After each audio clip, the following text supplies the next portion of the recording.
Chapter 12. In December, the days were growing shorter, and by late afternoon the temperature dropping. As I wrapped a cloth over my head and started down the pilgrim's path to the river Yamuna, the life of the forest stirred around me. Birds and peacocks warbled their evening songs. Farmers returned from the fields, and Brijabasi women clad in orange, green, and yellow saris glided along the path with huge pots of water balanced on their heads. Suddenly, I spotted a familiar figure ahead. It was Shamsundar, the devotee who had fed me spiritual food in Amsterdam and taken such an interest in my well-being in Bombay. Even from behind, I recognized this tall American who served as Srila Prabhupada's personal secretary. His right hand was buried in a bag of beads, and he was chanting as he advanced toward the river.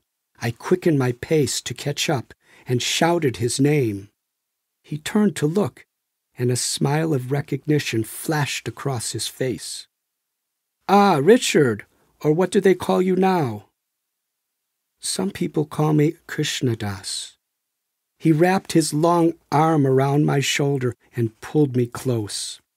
"So, Krishnadas, I hear you've been living in Vrindavan for a while. It's so great to see you again." We stood for a moment on the path, exchanging pleasantries. Something told me that this man, in time, would come to own a special corner of my heart. It seemed as though I had known him forever. "Srila Prabhupada likes you very much," he volunteered. "He often asks about you." I replied, "You are very fortunate to be so close to him. And every day, too. I can't even imagine." "Yeah," he laughed modestly. "Sometimes I pinch myself to see if I'm dreaming. You know, I've been around him for nearly 4 years now, and he just seems to get younger and more beautiful every day. He's always fresh, and I've never even seen him sleep." "Do you remember the first time you saw him?" I asked. I was eager to hear as much about Srila Prabhupada as I could, and to understand how others had decided to change their lives so radically to follow him. On the riverbank, sitting cross-legged, Shamsundar rocked slowly back and forth. He said, "It was in Haight-Ashbury, San Francisco, January 1967. My friends and I put together this big rock and roll dance at the Avalon Ballroom. We called it the Mantra Rock Dance. Everyone was there to welcome the Swami to the West Coast. The Grateful Dead, Janis Joplin, Jefferson Airplane, Canned Heat, Quicksilver, and Moby Grape, they all played. Even Allen Ginsberg, Timothy Leary, and Ken Kesey were there. All the hippie heroes came." Shamsundar became excited and his body rocked faster. "Picture this scene. The whole place is pulsating with strobe lights and rock and roll, packed with wild, long-haired kids, most of them on acid. Then, about midnight, Srila Prabhupada walks quietly onto the dark stage and sits down cross-legged on an elevated seat. The place falls silent. Srila Prabhupada begins humbly chanting the Hare Krishna mantra. A spotlight finally locates him, and gradually the crowd joins in the chanting. Then one by one, the rock groups come on stage to join him, and the rest is history. For 2 hours, Srila Prabhupada led the most incredible kirtan you can imagine. When he danced with his arms upraised, he won the hearts of thousands. Or, as he put it later, I have turned hippies into happies. I tried to imagine Srila Prabhupada living in Haight-Ashbury, the world capital of the hippie culture. Gary and I had spent some time there in 1968. From what I remembered, it was like a universe unto itself, filled with peace-loving hippies, starry-eyed seekers, drug dealers, junkies, tourists, entrepreneurs, and Hell's Angels roaring up and down Haight Street on their majestic chrome-plated Harleys. I just couldn't imagine the elderly saint from Vrindavan living there. How long did he stay? I asked. 4 months. He lived with us American kids. We could hardly understand what the Swami was telling us. All we knew was that we were in love with him. This beautiful person sitting in a small apartment above a laundromat, who was happy to meet anyone who came to see him. And what really got me was that he was always joking. Sometimes he would lie back and laugh so hard that all his teeth would show and tears would roll down his face. The riverbank was beginning to grow dark and chilly, the air filling with wood smoke from village cooking fires. I suggested we walk along the river to Keshi Ghat. We both rose to our feet and he dusted off his backside. As we walked along, Shamsundar continued, telling me how Prabhupada won the hearts of the Beatles, especially George Harrison, and how devotees became such close friends with the superstars, residing in John Lennon's home for months. Shamsundar asked, how could that happen if not by divine providence? All I could do was smile. And Prabhupada didn't want anything from these guys. He just wanted to give them the secret of life. In the first meeting with John and George, Prabhupada saw into their hearts. And he was so charming, telling them very simply that Krishna is the supreme person and describing what he looked like, what he said and did, how much he loved music and singing and dancing. And then he promised them they could meet Krishna face to face.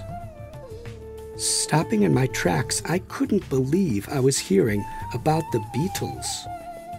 While walking along the bank of the Yamuna River in Vrindavan, I just had to laugh. Shamsundar stopped for a moment, excited to tell this story. As his tears streamed down his cheek, he stuttered, I remember, before their first meeting, George whispered to me outside Prabhupada's door that he was really scared, more so than going on Ed Sullivan or meeting Elvis. But when he bowed down and Prabhupada greeted him heartily, it was like watching two ancient friends united, taking up where they left off. On the way out, after the first meeting, George turned to me and said, yeah, Prabhupada is the real thing. It had been over a year since I had last listened to rock and roll music. 10,000 miles from home, in a village in India, it had been the farthest thing from my mind. Still, I relished the idea that George Harrison of the Beatles was taking his spiritual life so seriously. I was feeling him to be a brother, sharing my cherished ideal. What a small and wonderful world, I thought. As I sat on the steps at Keshi Ghat with my new friend, I observed meteor showers to the north. Shamsundar looked up and began telling me about Srila Prabhupada's visit to Russia. In those days, because of the Iron Curtain, nobody could get into Russia. But once again, Krishna paved the way to facilitate his devotees' desire. We had no plan, no proper food. We stayed in tiny, ill-lit rooms, and there was an overall depressing atmosphere of fear and repression and gloom. What were we going to do for 5 days? Shamsundar went on to say that he had been wandering around Red Square when he met the son of the Indian ambassador and a young Russian man named Anatoly, who came back to the hotel to meet the Guru. For 3 days and nights, Anatoly stayed at Prabhupada's side and absorbed like a sponge everything Prabhupada taught him. Prabhupada was full of charm and humor, but also precision, as he taught Anatoly the entire Krishna consciousness process. Then we left Moscow, Prabhupada and I together. But from that seed, now Krishna's teachings are spreading like wildfire underground behind the Iron Curtain. Looking upstream into the horizon, I recalled growing up in America, indoctrinated with fear of the Russians. As school children, we had air raid drills and were trained to duck under our desks in the event of a Russian bomb attack. In fact, several of the wealthier families in my neighborhood built fully stocked nuclear bomb shelters in their backyards, anticipating such an attack from Russia. Yet, in the height of the Cold War, Shamsundar and Srila Prabhupada were in Moscow blissfully teaching the path of Bhakti Yoga to a Russian. I asked, "Why has Srila Prabhupada brought all you Western devotees to India?" Shamsundar looked thoughtfully into the distance before answering. Prabhupada has often told us that real religion in this country is waning. Instead of God, he says, people want television and cars. I thought of the false guru I had met in Janakpur, whose highest ambition was to be a rich American. Shamsundar continued, "So I think he came back here and brought some of us along to say to the Indian people, 'Just see, these Western boys and girls have everything, TVs and cars, more than you will ever have.' And they were not happy until they found Krishna. You have something they want, Krishna, so you should export Krishna." Prabhupada has often said that with India's philosophy and America's wealth, the world can really prosper. He calls us Western devotees his dancing white elephants. I laughed and considered the brilliance of synthesizing Eastern philosophy with Western wealth and technology.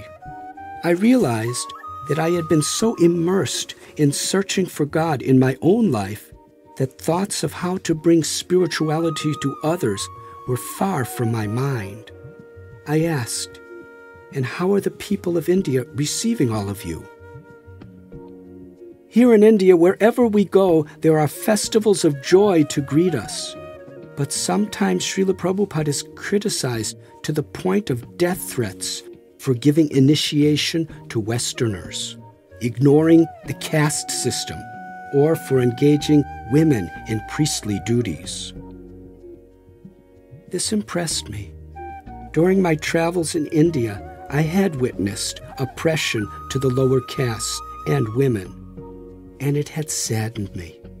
Srila Prabhupada's courage to fight against it inspired me. Shamsundar continued, "Srila Prabhupada is truly a revolutionary." He bent down to splash some water from the river on his face to refresh himself, and then stood up and stretched. "Krishnadas, it is really a pleasure to meet with you tonight. Is there anything else I can do for you?" What can I say? I rose to my feet. "I'm just so grateful." I placed my hand on his shoulder. "But I've taken so much of your time. I'll see you in class tomorrow." Shamsundar smiled.